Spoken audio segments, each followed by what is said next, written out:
کم سړی چې همیشه د بل په عیوبو پسې ورپسې او ژبه یې راغستې د غیبت او د بل پرده اوچتول او د بل پرده، دا مسلمه خبره ده چې وی دا سړی به بېتوبي وفات کیږي، دی به بېتوبي الله مړ کي او دا ګناهونه به په ده وبال کیږي.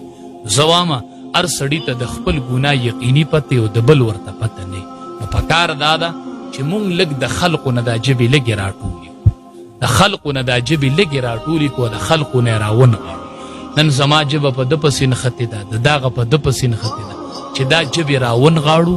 نبي کریم صلی الله علیه وسلم دا ژبه داسې راویستله، داسې ونیولې، صحابه کرامو ته وی دا ژبه یې نیولې.